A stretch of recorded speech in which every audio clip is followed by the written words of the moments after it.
저를 좀 소개해야 되겠습니다. 저는 시드니 해림교회를 섬기는 홍상훈 목사라고 합니다. 요한복음 15장에 이런 말씀이 있어요. 여러분 스크린을 보시면서 한 달씩 읽으면 좋겠습니다.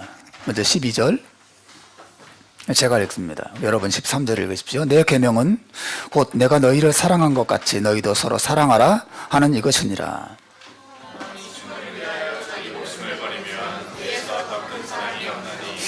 너희는 내가 명하는 대로 행하면 곧 나의 친구라.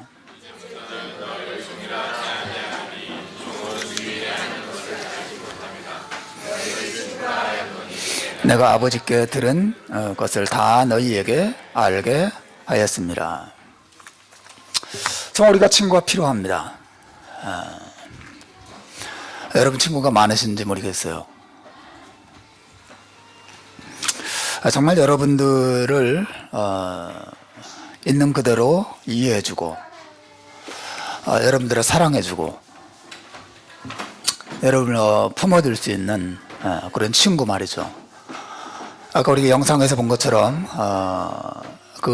프랑켄슈타인 그 괴물을 괴물로 대하지 않고 친구로 대해주었던, 그래서 그 괴물을 인간으로 서서히 변해가게 하고 생전 겪어보지 못했던 놀라운 행복을 맛보게 했던 그런 늙은 장님과 같은 그 친구 말이죠. 여러분의 결점, 여러분의 한계, 여러분의 여러 가지 문제들을 마치 눈먼 장님처럼 없는 것처럼 여겨주고 여러분을 이해해주고 여러분을 사랑하는 그런 친구. 여러분 그런 친구가 있는 사람 정말 행복하겠죠. 단 한 사람만 있더라도, 그죠? 이 세상을 살면서. 여러분 그 친구가 꼭 같은 나이를 가지고 있어야만 하는 것은 아니죠. 성별이 꼭 같아야 될 필요도 없습니다. 학교 친구가 될 수도 있겠지만 가정에서 부모님이 친구가 될 수도 있고 배우자가 나의 친구가 될 수도 있고 어떤 사람들 간에 정말 나를 있는 그대로 이해해주고 또 사랑해주고 품어줄 수 있는 그 단 한 사람의 친구가 내게 있다면 언제든지 그 사람을 찾아가서 의지하고 그 속에서 정말 어린 새가 어미의 둥지에 들어가서 그 속에서 안식을 누리는 것처럼 그런 행복을 누릴 수 있을 거라고 봅니다. 여러분 오늘 성경에서 우리들에게 그러한 여러 종류의 친구들 가운데서 또 한 사람의 아름다운 친구를 소개하고 있는데요. 그게 바로 오늘 제가 여러분에게 설교하려고 하는 핵심입니다. 그분은 예수님이에요. 성경은 예수님이 우리의 친구가 되신다는 것을 이야기해주고 있습니다. 여러분 예수님은 우리의 친구라는 사실은 사람들의 상상해서 만들어낸 말이 아닙니다. 듣기 좋으라고 하는 말이 아니에요. 그 말은 예수님께서 직접 하신 말씀이에요. 여러분 15절 말씀을 보면 한 중간쯤 그 아랫부분에 이런 말씀이 나오죠. 내가 너희를 친구라 하였노니. 한번 따라서 하십시오. 내가 너희를 친구라 하였노니. 예수님이 하신 말씀이에요. 내가 너희를 친구라 하였노니. 여러분 우리가 인생을 살면서 많은 친구들을 가지지만 그래서 난 더 이상 친구가 필요 없습니다. 나에게 이미 좋은 친구가 있습니다. 좋은 부모님이 계시고 좋은 이웃이 있습니다. 그렇게 말할 수 있는 분이 계시더라도 저는 분명히 말씀드릴 수 있어요. 누구든지 우리가 반드시 예수님을 친구로 삼으셔야 한다는 것입니다. 왜냐하면 이 예수님은 다른 그 어떤 친구와 비교할 수 없는 너무 뛰어나고 너무 아름답고 너무 놀라운 친구이기 때문에 그래요. 비교 자체가 안 됩니다. 여러분 골프를 잘 치신지 모르겠지만 저는 골프하면 아무 생각도 나지 않는 골프의 문외한입니다. 근데 영국 브리티시 브리티시 오픈이 있죠. 그 오픈을 가리켜서 브리티시 오픈 골프 대회 이렇게 말하지 않고 그냥 The Open 이렇게 합니다. 정관사를 딱 앞에 붙여가지고 The Open이라는 거죠. 모든 다른 골프 대회가 있지만 이 브리티시 골프 대회는 유일한 골프 대회라고 말할 수 있을 만큼 탁월한 그런 대회라는 그 뜻이겠죠.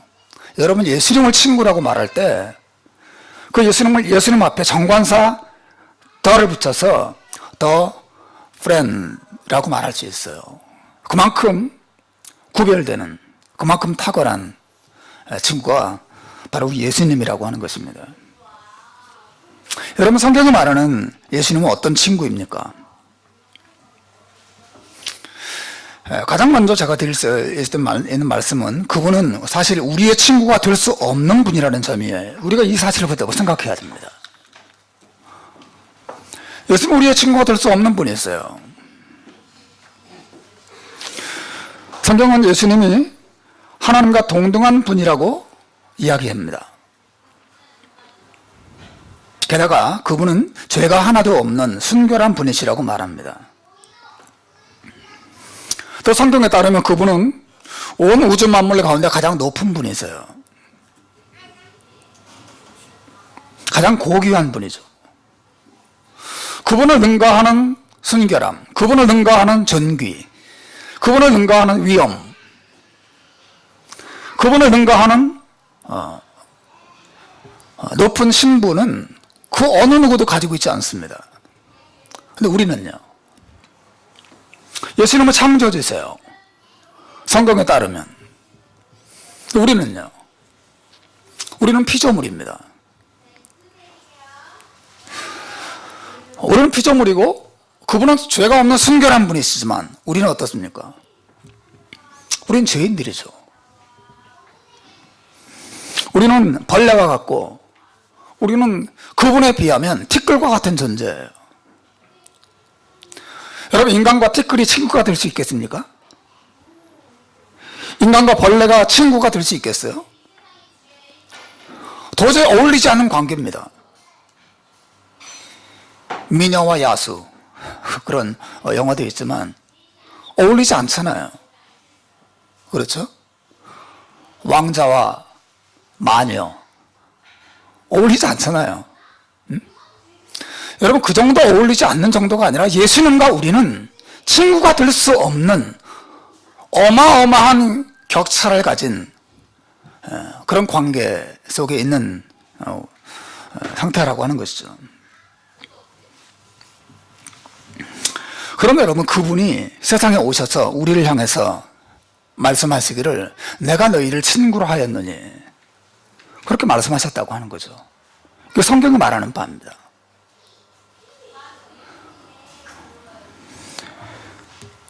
다른 모든 종교는 인간이 신을 찾아 나서고 인간이 신을 향해서 올라가야 하는 그런 종교예요. 하지만 기독교는 하나님이 인간을 찾아오신 종교예요. 그리고 인간이 그 하나님이 인간이 되시고 인간을 친구라고 부르시고 인간에게 다가오신 그런 사실을 말하는 종교가 바로 기독교입니다. 이게 굉장히 놀라운 것이죠. 내가 너희를 친구로 하였느니. 예수님은 놀라운 겸손을 우리에게 보여주는 것입니다. 예수님은 겸손한 친구세요.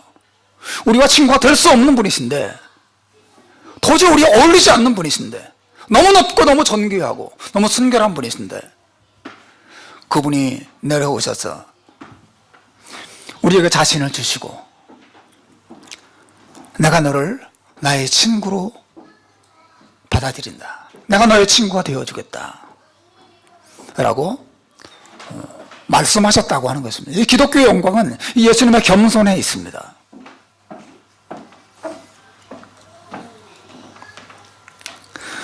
근데 이 예수님이 오셔서 내가 너희의 친구라고 말씀하실 때 그 친구로 삼아주신 대상은 어떤 잘나고 훌륭한 그런 사람들에게만 말씀하신 게 아니에요. 예수님의 친구로 여겨주시고 친구로 받아주시는 대상에는 제한이 없습니다. 모든 사람을 향해 모든 죄인들에게 내가 너희를 나의 친구로 하였다 라고 말씀하신다고 하는 것이죠. 예수님의 이 겸손이 얼마나 놀라운 것인지 모릅니다. 예수님은 겸손한 친구세요. 근데 여러분, 예수님은 겸손한 친구만이 아니에요. 성경이 말하는 예수님은 우리를 사랑하신 친구라고 말하고 있어요. 여러분 13절을 보십시오. 13절에 예수님 이런 말씀하십니다. 사람의 친구를 위하여 자기 목숨을 버리면 이보다 더 큰 사랑이 없나니. 사람의 친구를 위해서 자기 목숨을 버리면 이거보다 더 큰 사랑이 없다. 예수님 말씀하십니다. 사실 친구를 위해서 자기 목숨을 버리는 그 사랑을 나타내신 분이 바로 예수님이시죠. 예수님 자신에 대해서 이야기하시는 것입니다. 이것은 예수님께서 십자가 위에서 죄인들을 위해서 죽어주신 사건을 의미하는 것이에요. 여러분, 누군가를 위해서 죽어줄 수 있어. 그렇죠? 여러분은 누군가를 위해서 죽어준다면 누구를 위해서 죽겠습니까? 죽어주는 것이 쉬운 일은 아니겠지만 분명히 여러분은 가장 사랑하는 사람을 죽어줄 것입니다. 사랑하는 자식을 위해서, 사랑하는 배우자를 위해서, 어떤 사람은 나라와 민족을 위해서 목숨을 바치는 그런 분들도 계시죠. 그런데 여러분이 벌레를 위해서도 죽어줄 수 있겠습니까? 여러분이 눈에 보이지도 않는 바이러스를 사랑해서 바이러스를 위해서 죽어줄 수 있겠습니까? 여러분, 예수님이 인간을 위해서, 예수님이 죄인을 위해서 죽어주신 이 사랑은 사실은 인간이 벌레를 위해서, 바이러스를 위해서 죽어주는 것과는 비교할 수 없는 거예요. 왜 그렇습니까? 인간과 바이러스의 차이는 그냥 피조물과 피조물 사이의 차이에 지나지 않아요. 그러나 예수님과 우리의 차이는 창조주와 피조물의 차이예요. 인간과 벌레의 차이는 유한과 유한의 차이에 지나지 않습니다. 그러나 예수님과 우리의 차이는 유한과 무한의 차이예요. 유한과 영원 사이의 차이입니다. 이게 비교할 수 없는 것이죠. 온 우주 만물을 창조하신 영원하신 그 하나님이 인간으로 내려오셔서 친구가 될 수 없는 죄인들을 친구로 삼으시고 그 친구들을 위해서 목숨을 내어줬다고 말하는 것이 이 죄인들을 향한 예수님의 우정이죠. 예수님의 사랑입니다. 이것이 기독교입니다. 감히 상상할 수 없는 일을 예수님이 행하신 것입니다. 성경은 그 사실을 말하고 있어요.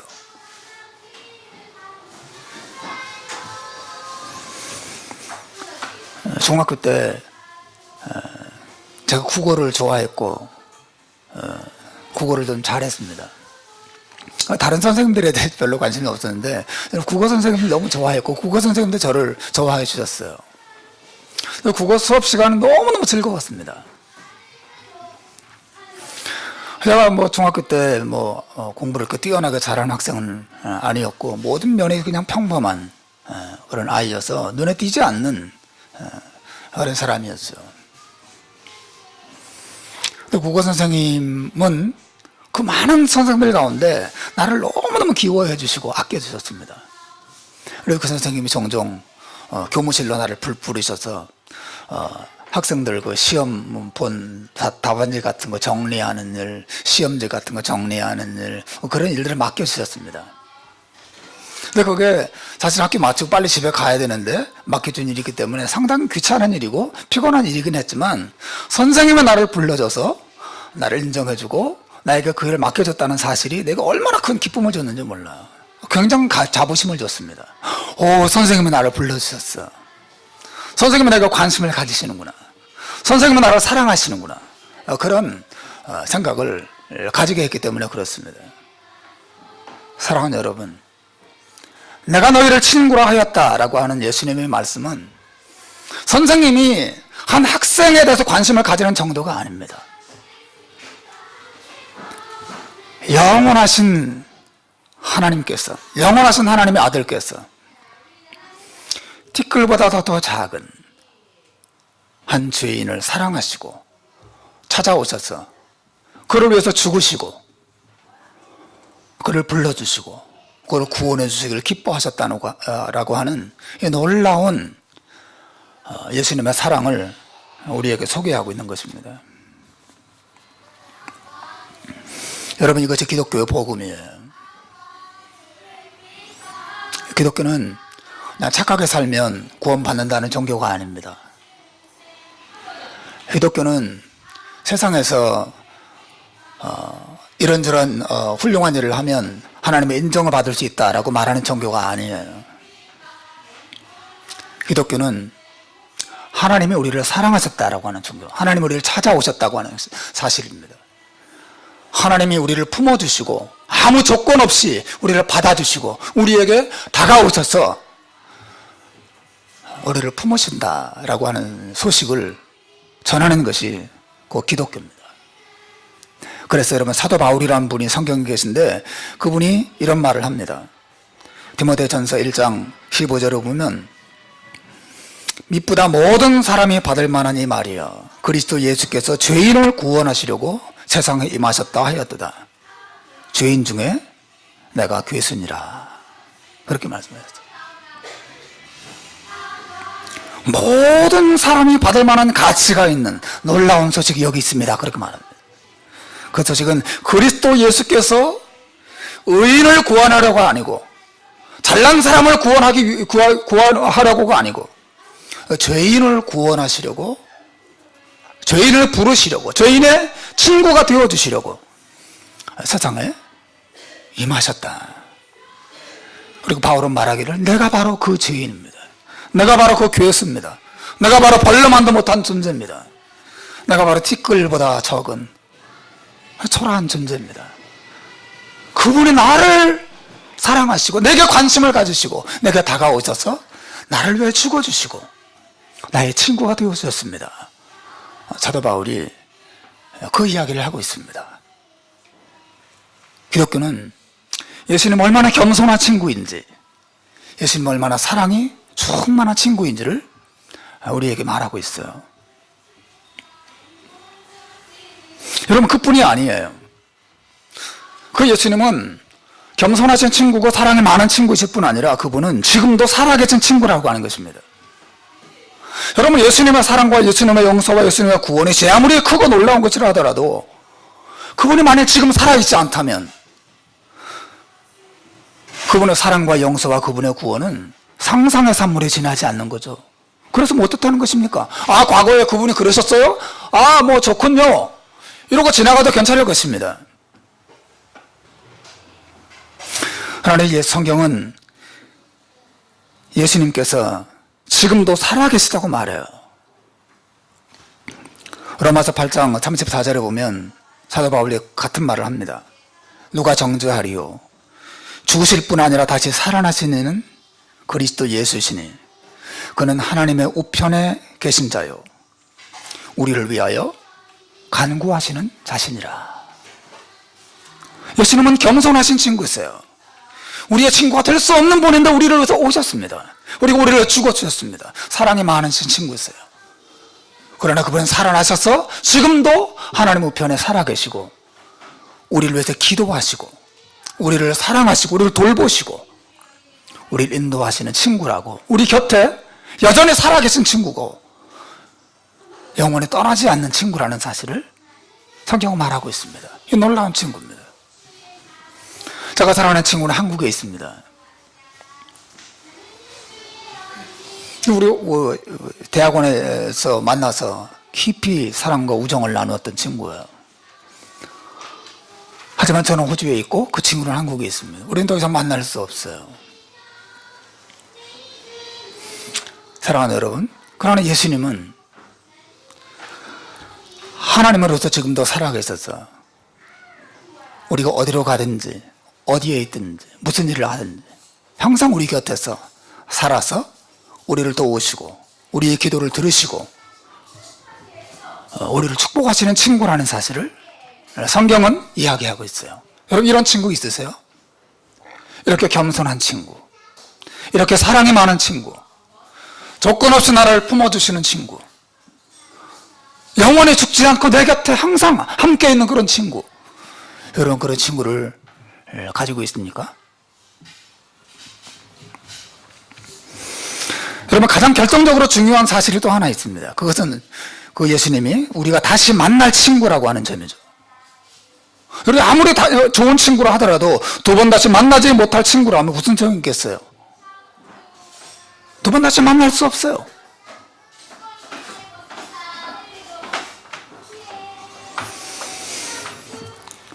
여러분, 성경은 예수님에 대해서 말합니다.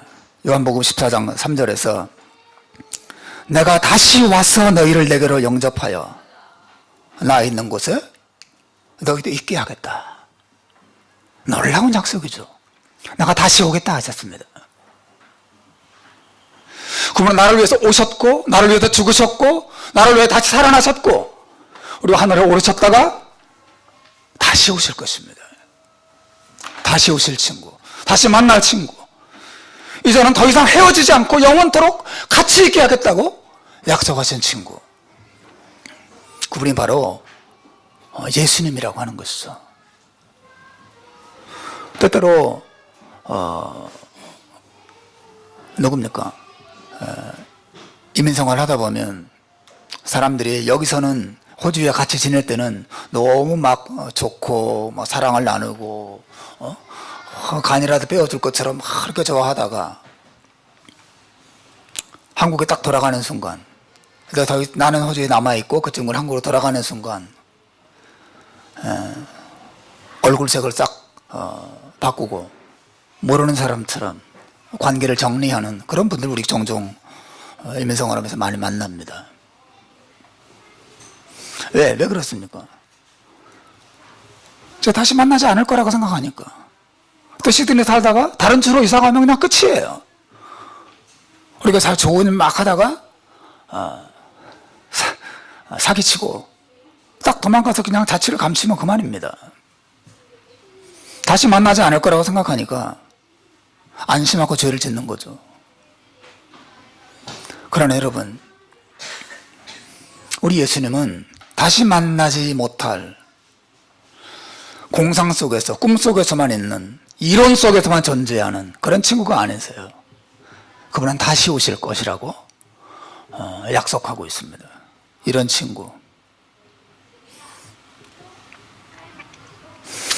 여러분, 이런 친구를 아세요?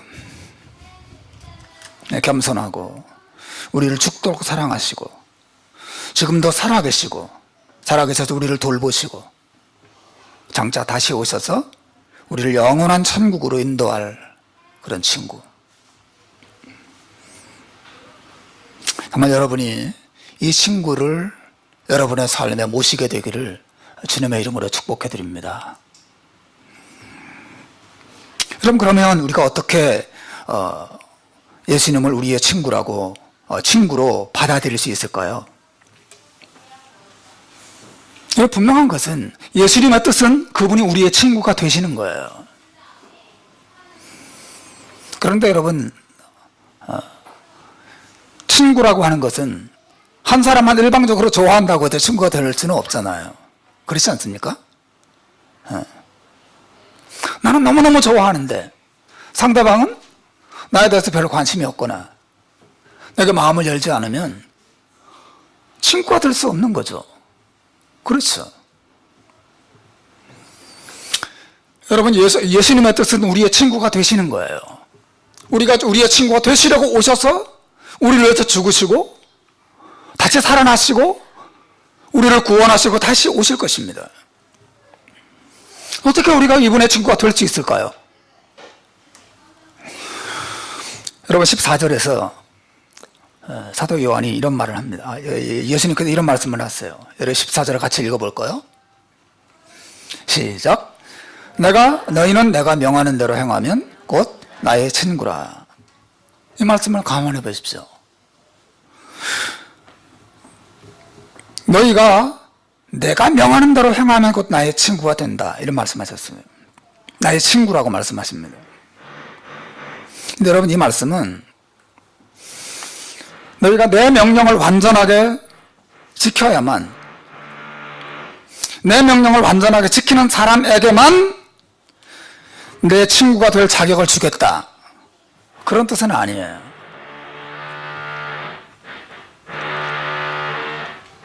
너희가 도를 잘 닦고 훌륭한 사람이 되면 내 친구로 삼하지 마, 그런 뜻은 아닙니다. 만일 그렇다면 누구도 예수님의 친구가 될 수 없을 거예요. 여러분이 도를 닦고 깨달음을 얻어야 구원을 받을 거라고 말하는 종교는 사실은 우리에게 큰 짐을 안겨주는 것입니다. 그런 방식으로 우리가 예수님의 친구가 되고 구원에 이루는 것이 아니에요.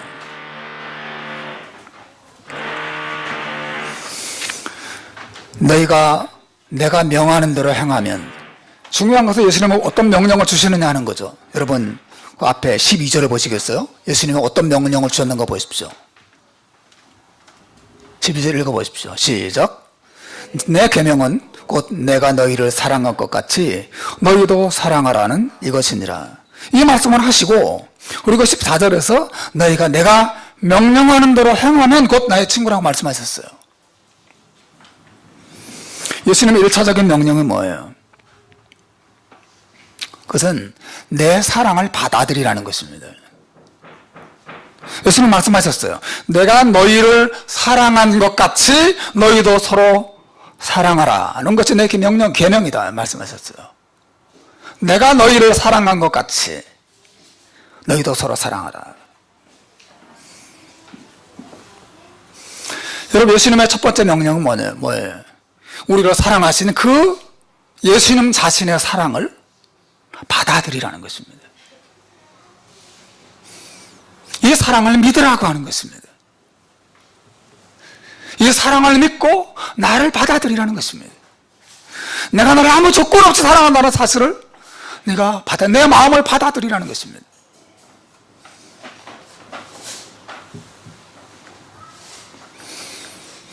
그렇게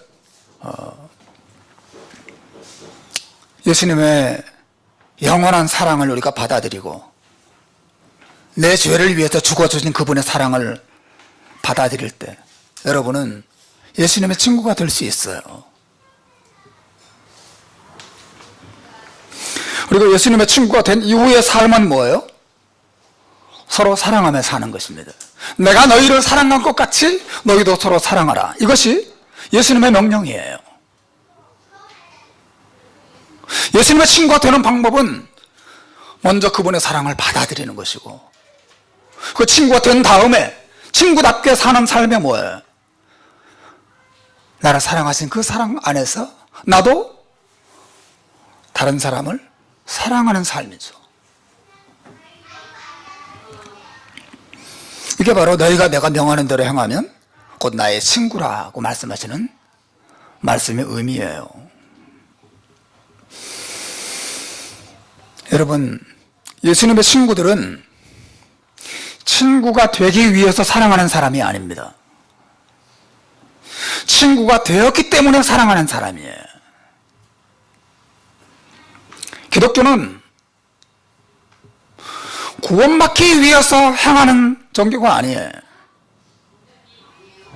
도리어 구원받았기 때문에 행하는 종교가 기독교입니다. 먼저 사랑이 오고 먼저 사랑을 받고 그 다음에 사랑하는 것입니다. 너희가 내가 명하는 대로 행하는 나의 친구라. 그 말씀을 어떤 사람들이 잘못 이해해서 아이고 나는 예수님의 명령대로 나 살 자격도 없고 능력도 없고 나 같은 사람 어떻게 그분 뜻대로 살아? 난 예수님의 친구가 될 수 없구나. 이렇게 생각하는 사람들이 있어요. 이거는 기독교를 잘못 이해하는 것입니다. 기독교의 영광은 그분이 먼저 나를 사랑하셨다고 하는 것입니다. 여러분 믿으시길 바랍니다. 그분이 먼저 나를 사랑하셨다고 하는 것입니다. 내가 그분을 찾아가기 전에 그분이 먼저 나를 찾아오셨다고 하는 것입니다. 내가 그분을 친구라고 부르기 전에 그분이 먼저 나를 친구라고 부르면서 내게 다가오셨다고 하는 것입니다. 그리고 나를 위해서 죽으셨다고 하는 것입니다. 그리고 그 영원한 사랑과 용서를 내게 베풀어 주셨다고 하는 것이죠.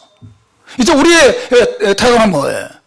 나의 친구가 되기 위해서 손을 내미신 그분의 손을 잡는 것이 우리가 해야 될 일이에요. 우리가 그분의 사랑을 받아들일 때, 그래서 그분의 친구가 될 때 비로소 내 안에 사랑이 가득하게 되고 그분이 나를 사랑하신 것처럼 나도 사랑하고 섬기며 살 수 있게 되는 것이죠. 사랑하는 여러분, 사랑은 우리 안에서 솟아나는 것이 아니에요. 사랑은 먼저 외부로부터 옵니다. 그리고 그 온 사랑이 흘러나가게 되는 것이죠. 이것이 기독교입니다. 다른 모든 종교는 구원받기 위해서 실천합니다. 그러나 기독교는 구원은 받았기 때문에 실천하는 종교예요. 다른 모든 종교는 실천이 그 사람을 구원한다고 말해요. 그러나 기독교는 구원이 우리를 다른 사람을 사랑하고 섬기도록 거룩하게 살도록 만든다고 말하고 있습니다. 모든 신자들은 예수님의 친구들이에요. 먼저 사랑을 받았고 그 받은 사랑이 너무 크고 놀랐기 때문에 나도 자격 없는 사람을 내 친구로 여기고 자격 없는 사람에게 다가가서 그 사람의 친구가 되어주고 할 수 있는 것이 바로 그리스도인들의 놀라운 특징입니다. 여러분, 친구에는 세 종류가 있다고 하죠. 꽃과 같은 친구, 저울과 같은 친구, 그리고 산과 같은 친구입니다. 꽃과 같은 친구라고 하는 것은 좋을 때는 머리에 꽂고 시들면 버리는 그런 친구라고 그러는 것이죠.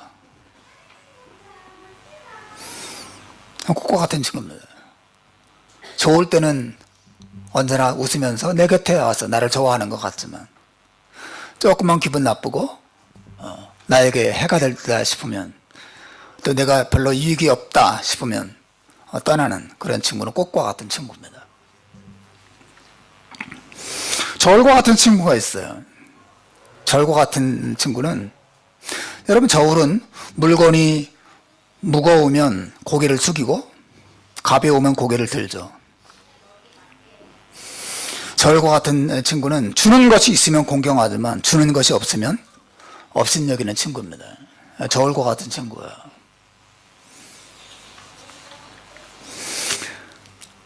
그런데 산과 같은 친구가 있습니다. 산은 어때요? 산은 모든 것으로 품습니다. 산은 자기 안에 들어온 모든 생명을 차별 없이 품고 그 생명체들에게 온갖 것들을 나누어주고 베풀고 누리게 하죠. 산과 같은 친구는 언제든지 찾아가더라도 거기에 깃들이고 거기에 뿌리를 내리고 거기서 쉬고 거기서 모든 것을 누릴 수 있는, 언제나 그 자리에 있는 그런 친구라고 말할 수 있어요. 여러분, 예수님은 참으로 산과 같은 친구예요. 언제나 거기 계십니다. 그분은 우리와 친구가 될 수 없는 분이시지만 우리와 친구가 될 수 없을 만큼 너무 높고 너무 순결하고 너무 아름답고 너무 고상한, 너무 존귀한 그런 분이시지만 그 우리의 친구가 되시려고 세상에 오셨습니다. 그리고 우리를 위해서 죽어주셨습니다. 그 영원하신 분이 유한하고 초라한 죄인을 위해서 목숨을 주셨습니다. 그러나 죽은 것으로 끝나는 게 아니라 그분이 다시 살아나셨고 하늘에 오르셨습니다. 성경 그 예수님을 다시 오실 것이라고 약속하고 있습니다. 사랑하는 여러분, 이 겸손하신 친구, 이 사랑이 많은 친구, 지금도 살아계셔서 전능하신 능력으로 우리를 붙들고 항상 우리 곁에 계시는 친구, 다시 오셔서 우리를 영원한 하나님의 나라로 인도하실 그 친구, 여러분의 인생에 정말 이 친구를 받아들이고 이 친구와 함께 인생을 살아가게 되기를 주님의 이름으로 축원합니다. 기도하겠습니다.